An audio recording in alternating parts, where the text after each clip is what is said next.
Hello everyone, we are going to start our topic object oriented programming with Java। जो language है वो कैसे object oriented programming है, यही हमें डीपली पढ़ना है।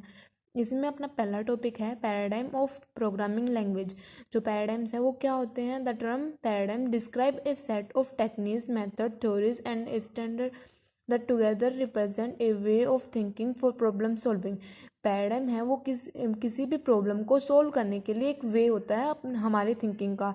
जैसे हम किसी भी प्रॉब्लम को सोल्व करने के लिए पहले ही सोच लेते हैं हम इसमें ये टेक्निक्स लगाएंगे, ये मेथड्स लगाएंगे, उसी वे को हम पैराडाइम कहते हैं। अकॉर्डिंग टू वेनिगर in 1988, paradigms are pattern of thoughts for problem solving. जो ये एक पैटर्न है थॉट्स का जो हम किसी भी प्रॉब्लम को सोल्व करने के लिए यूज़ करते हैं। Programming language according to different paradigms are classified. जितनी भी प्रोग्रामिंग लैंग्वेज है वो जिस भी पैराडाइम को फॉलो करती है वो उसी बेस पे क्लासीफाई की गई है। Language paradigms are divided into two parts, imperative and declarative. जो हमारी प्रोग्रामिंग लैंग्वेज पैराडाइम्स है वो दो पार्ट्स में डिवाइड किए गए हैं, एक इम्पेरेटिव और एक डिक्लेरेटिव। इम्पेरेटिव को फर्दर दो पार्ट्स में डिवाइड किया गया है, प्रोसीजर पैराडाइम और ऑब्जेक्ट ओरिएंटेड पैराडाइम।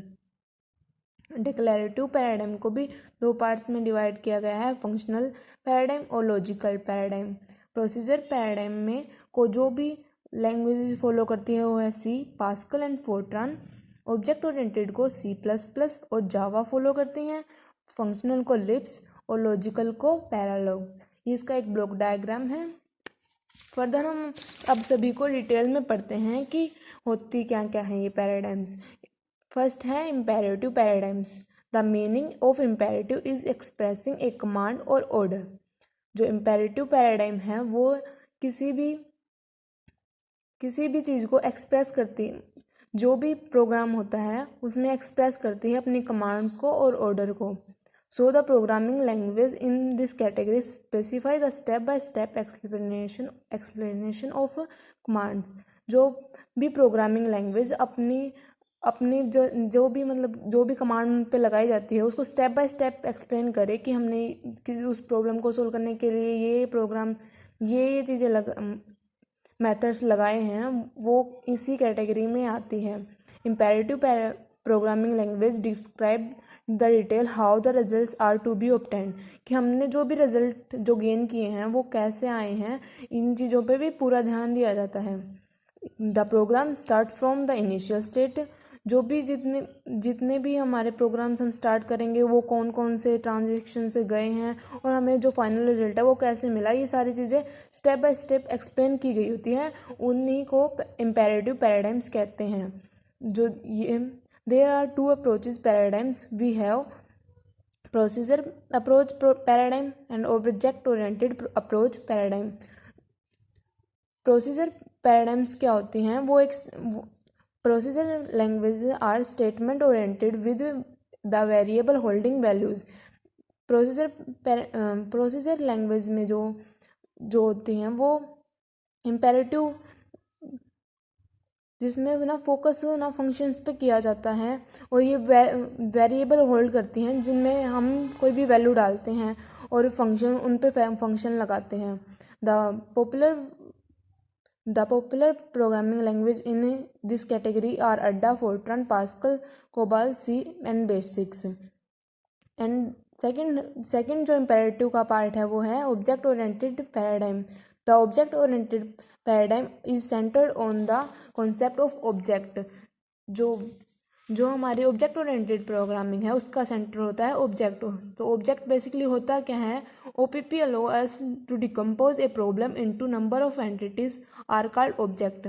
जो रियल वर्ल्ड की जितनी भी एंटिटीज होती हैं, जितनी भी हमारी प्रॉब्लम होती है, हम उनको डिकम्पोज कर लेते हैं और उन्हीं को हम ऑब्जेक्ट कहते हैं। जो भी ऑब्जेक्ट ओरिएंटेड प्रोग्रामिंग में जो भी चीज़ होती हैं वो सारी बेस्ड फोकस करती हैं ऑब्जेक्ट पे।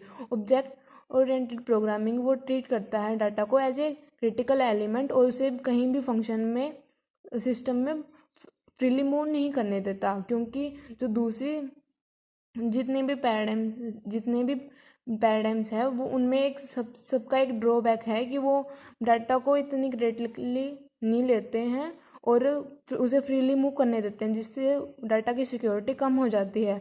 लेकिन का यही एक सबसे बड़ा बेनिफिट है। इसीलिए जो अभी जो मोस्ट पॉपुलर जितनी जो लैंग्वेज है जैसे जावा, C++, इनमें सॉफ्टवेयर जो इंजीनियर है वो इसी ऑब्जेक्ट ओरिएंटेड पैराडाइम्स को ज़्यादा वैल्यू देते हैं। नेक्स्ट जो पैराडाइम है वो है declarative paradigm. In this paradigms program declare और specify what is to do be computed without specify how it is to be achieved, कि हमें जो क्या कंप्यूट करना है वो तो हमें पता डिक्लेयर होता है, स्पेसिफाई होता है, बट ये स्पेसिफाई नहीं होता कि हमने वो जो रिजल्ट पाया वो कैसे पाया है। These are also called value oriented programming. इसमें बस हमें वैल्यू पता होती है कि हमने वो कैसे मिली है, लेकिन ये नहीं पता होता कि किस वे से हमें वो मिली है।